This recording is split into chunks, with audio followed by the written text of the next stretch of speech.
Good evening. I am your Sensei Al Bob, and I welcome you to Dreamy Dreamland with Sensei Al Bob.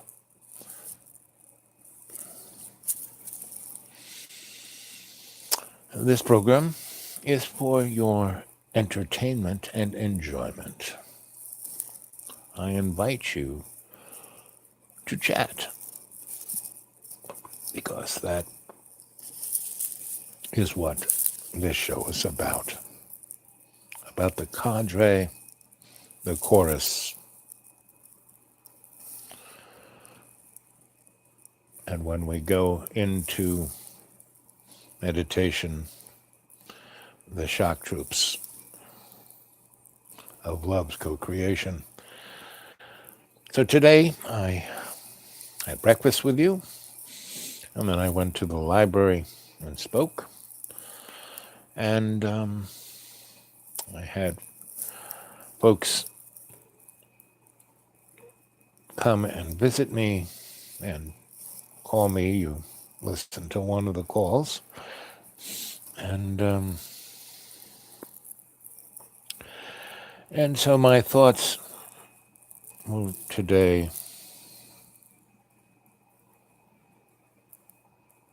Oh, margarita's my favorite. I had a good friend, I still do, David, and we put together a housing coalition in New York City in the early 80s when a good 250,000 people were living in cardboard boxes on the street.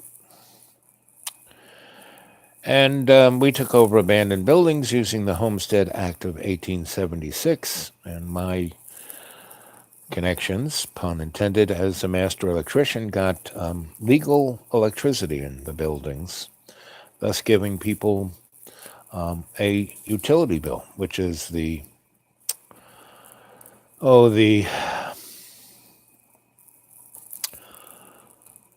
way of staying in an apartment. The marshal can't throw you out when you have a utility bill. It shows your residency. It's like the platinum version of a reason to stay there.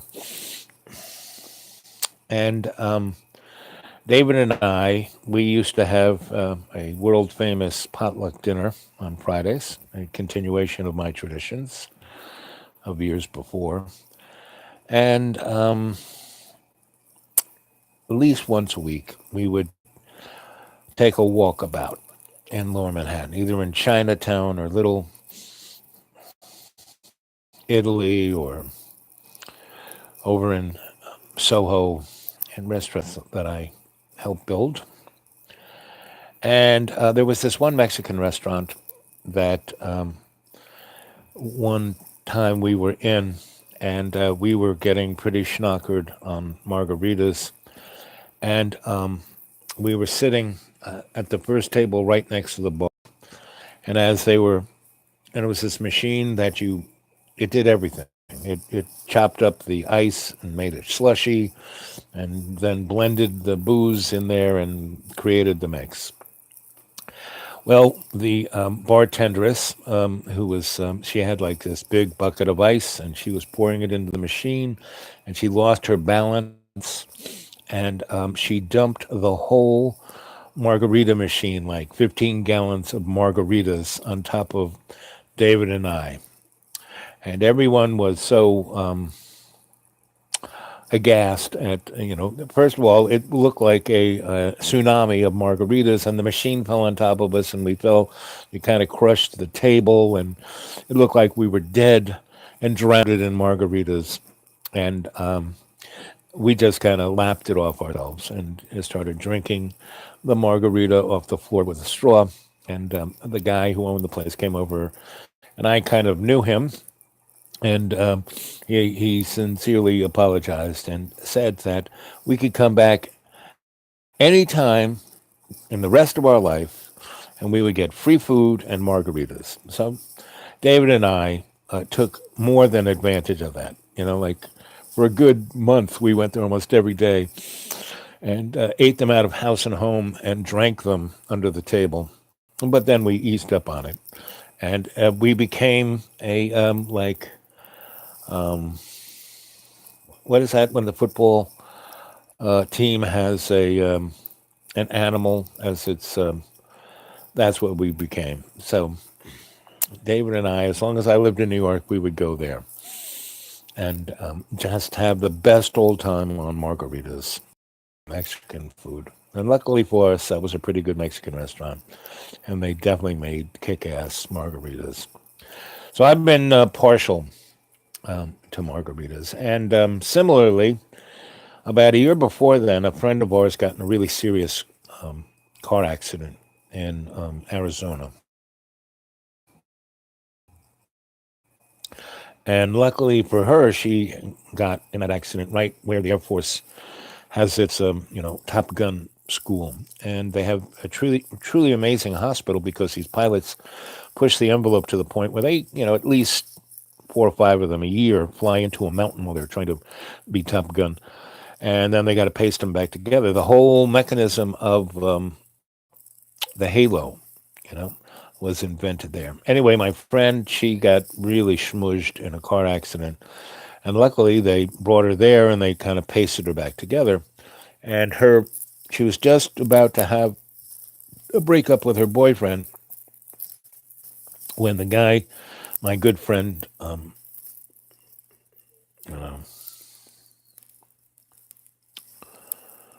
GB, didn't break up with her. He like stood by her side for the 6 months of recuperation in that hospital, and that's how smooshed he was. Anyway, bottom line, about the fifth month, he gave us a call and said, "Guys, you need to come and save my ass because you know." She's driving me crazy, and I just can't leave her. And I need, you guys and Al. You need to come here and heal her so she can get out because she's just like staying in the hospital and driving everyone insane and just milking it for all it's worth. So you know, Dave and I got on an airplane and we flew to Arizona, and GB picked us up in a rent-a-wreck, and the thing barely drove, but it had great air conditioning. And we went to the hospital, and I had broke my little healing bag of herbs and shamanic tools, and I got her out of that hospital within a week. And the head of the hospital let me do my thing. I saged the whole hospital. I was making potions. I was doing my shamanic alchemical healer thing. And and when I asked her, so Doc, let me see the X-rays. I looked at the X-rays. I said, so how long do you think she's going to stay in there? Oh, he goes, at least another 3 months. And I said, how about the halos? How long are they going to stay on? He goes, oh, at least a month. And I said, okay. So within a week, I got the halos off, and within a few more days after there, I got her out of the hospital in a wheelchair, and we took her to a Mexican restaurant, and basically got her totally schnockered on margaritas, which was the magical elixir I healed her with, right? So we spent the rest of the week basically just eating Mexican food and drinking margaritas in that restaurant. And anyway, let's see.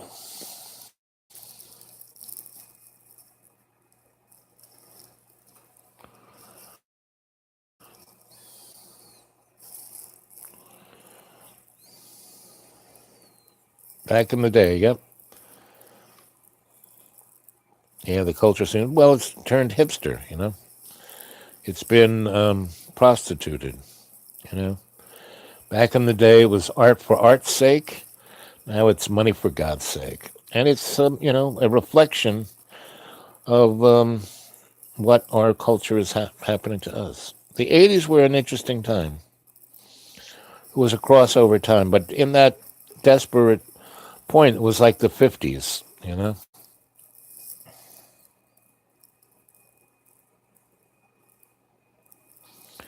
Yep, the tsunami of margaritas. Yep.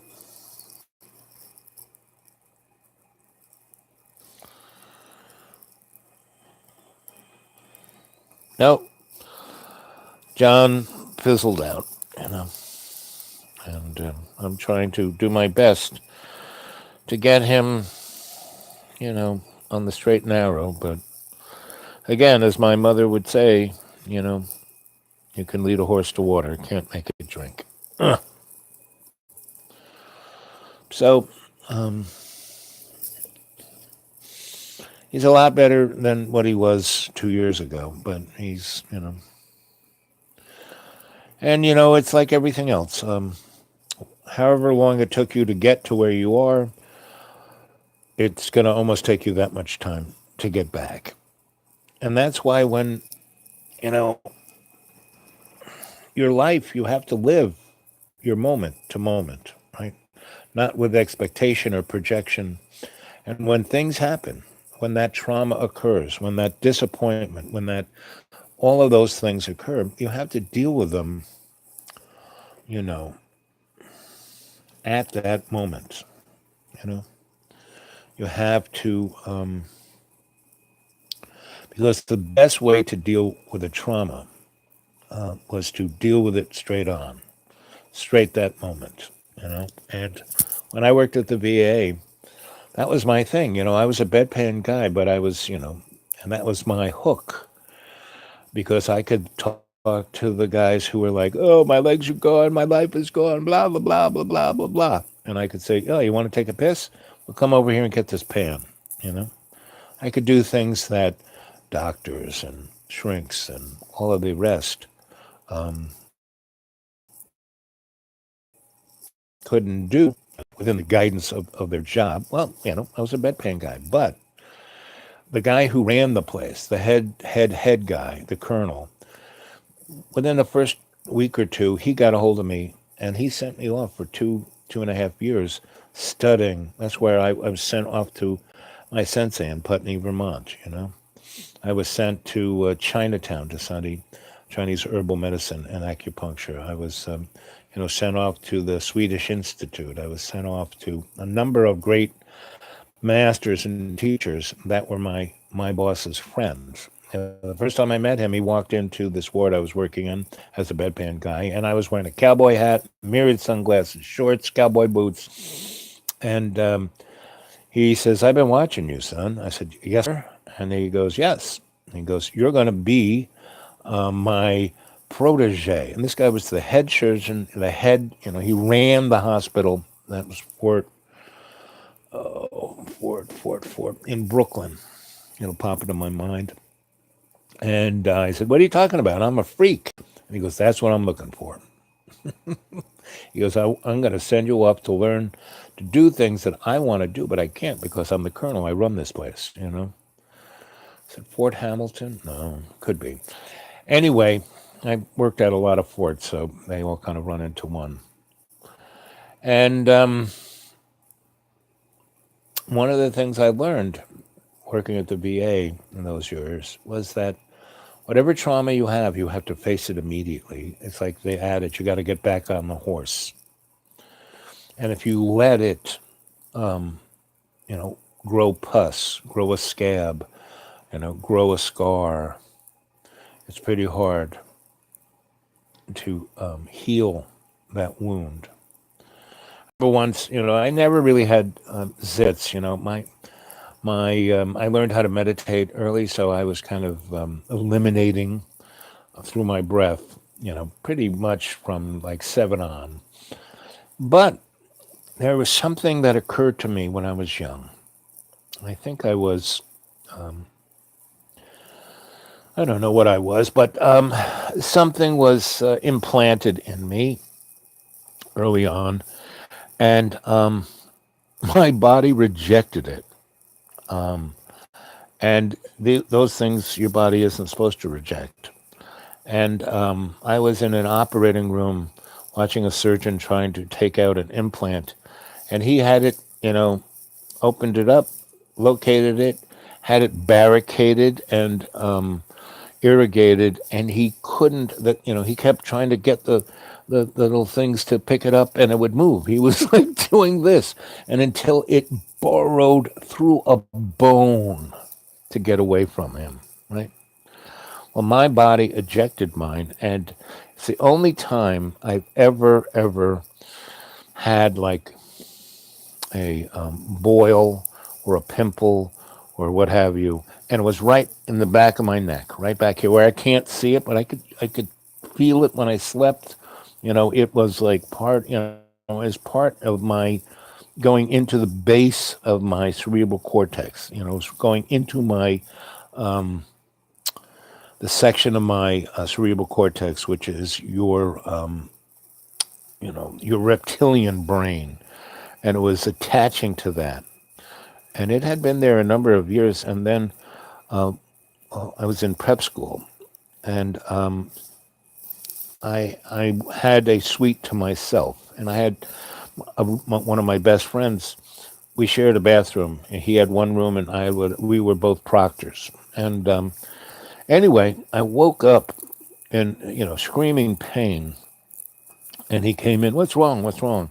And he turned me over, and I couldn't see it, but he like virtually screamed. And he said, "There's something on your neck." And yeah, John. Well, I'm in a live chat. So how about in a little bit? Okay. And anyway, he took one of my cameras and photographed it because he couldn't believe what it looked like. He says, "You can't see it." And he tried to show me in a mirror, and I just couldn't see it. We didn't have two mirrors. So he kind of got I had a pair of, I made electronic gizmos, and I had my little toolbox, and he got out these like two sets of needle nose pliers. One was a pretty big one, and one was a finer one. And he pushed the bigger one underneath it and squeezed as hard as he could, and this thing I heard an explosion, and it was like a fire hose, and it shot all over the mirror. And then he grabbed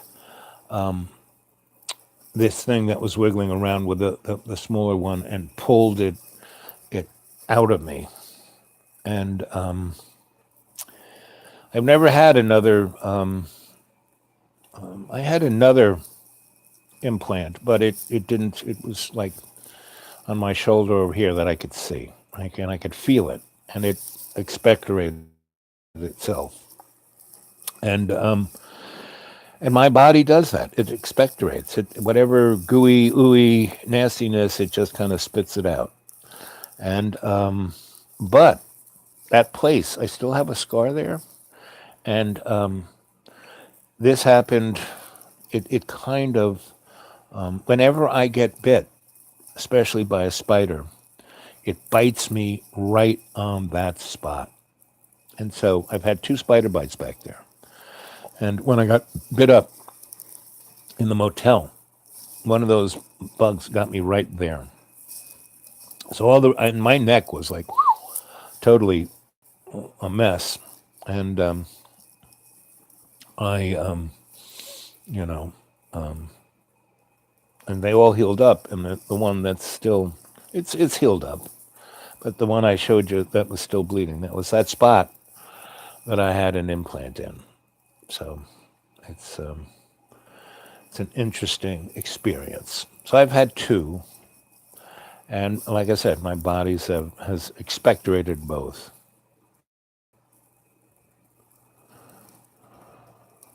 But I don't obsess over. Well, it's one of those things. It was a little, but it was a trauma. That's kind of what I'm talking about. I mean, to have that kind of, I mean, it was, you couldn't believe the amount of pus. It was like gallons, and it shot out in one thing. It like spat this thing out, and my friend picked it out. And I don't think I obsess over it, but that's just, it's one of my stories.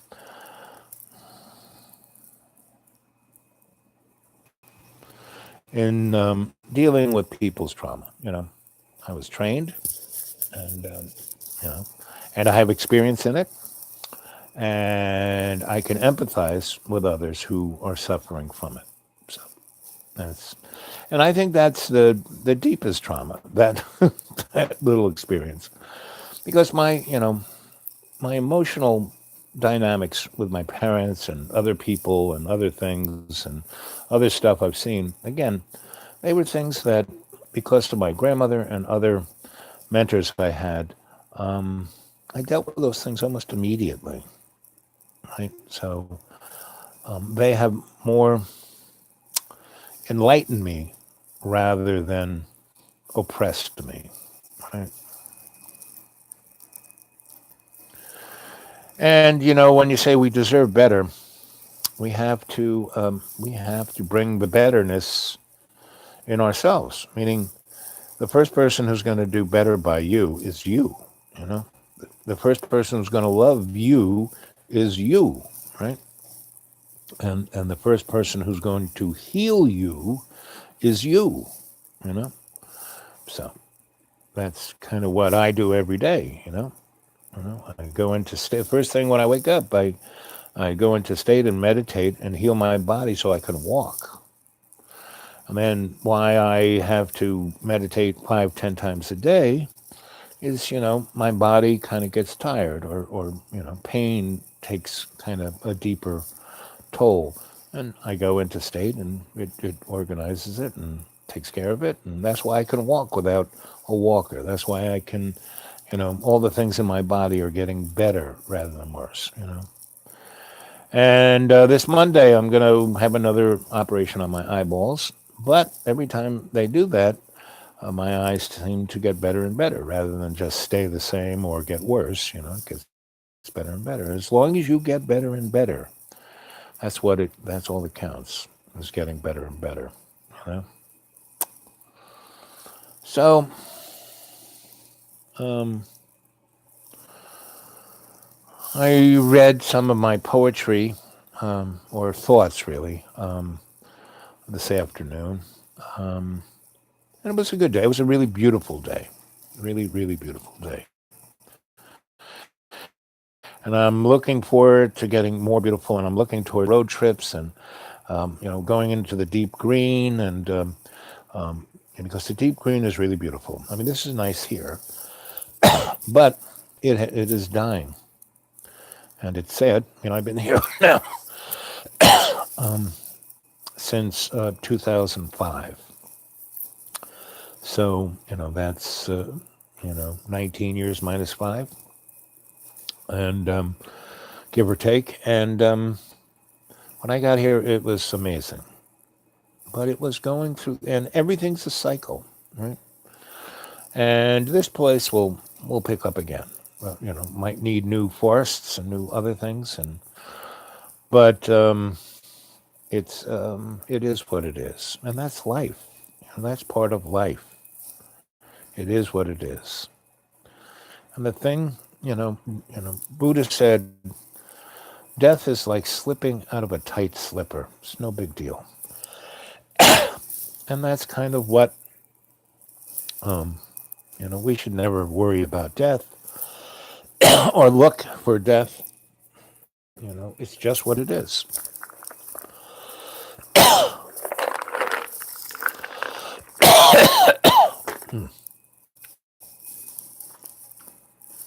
The heater's on. And when I talk, I toss my larynx out. Anyway, so I think that's it for this evening. It's a short little talk. And I just wanted to say hi for the evening. And I'm doing tomorrow in the morning, like around 11:30, 12. I'll do one from my brunch spot.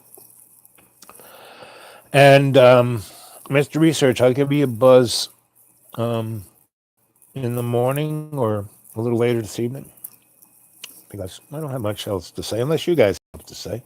Well, you did. You said a lot of stuff here. There's Twitchy, there's research.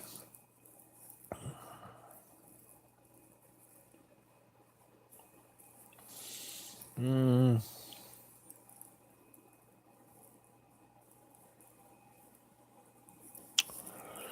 Well, trauma is something, like I said, um, the sooner you deal with it, the easier it is. And everything is subjective. There is no objectivity in this world. The only objective thing is love's co creation.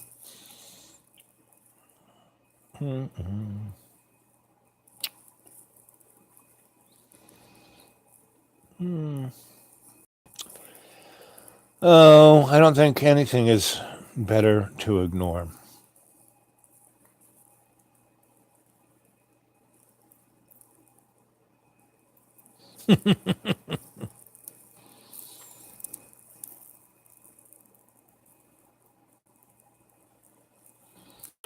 Going to the amusement park, it's like a roller coaster, right? Some people really like roller coasters. Oh man, I had a girlfriend. She would love to stand up. She would sit in the front seat of the roller coaster and stand up and whee, right? And I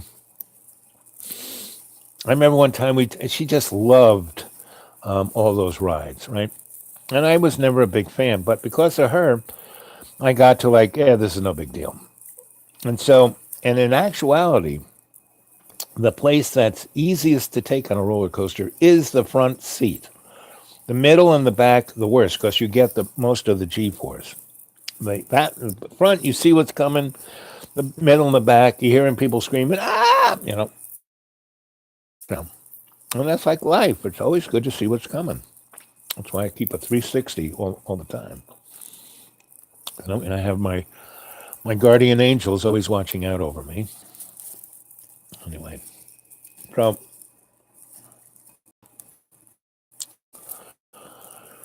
so I'm going to say goodnight at 30:30, which is in about a minute or two. And yeah, we live in an amusement park. Well, the drama train, you don't need to take part of the drama train. You can, you know, again, if you look in 360, you can sense when the drama train is coming and you just get out of the way. That's what I try and do. I just get out of the way. Right? And I have my three rules. Doctor, do no harm. Don't get involved unless you can bring forth a positive outcome and get the innocent ones out of harm's way, right? And the third is don't get involved unless you can learn something of value. So those three rules actually keep me very safe, keep me out of harm's way and allow me to do the best outcome with my talents. And that's what you need to do with life. That's what life's about. To, you know, lead with your best talents.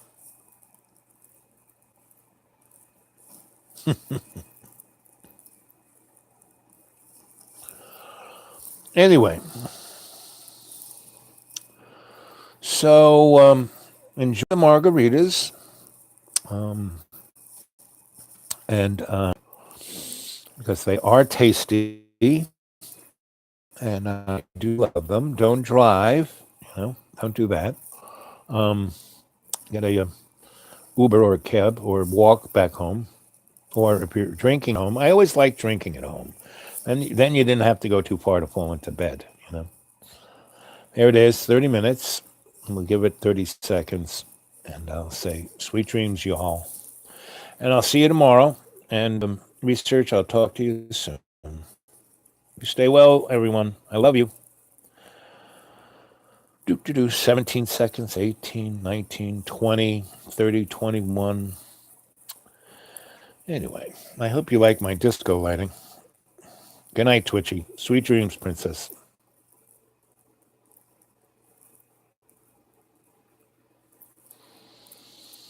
Yep.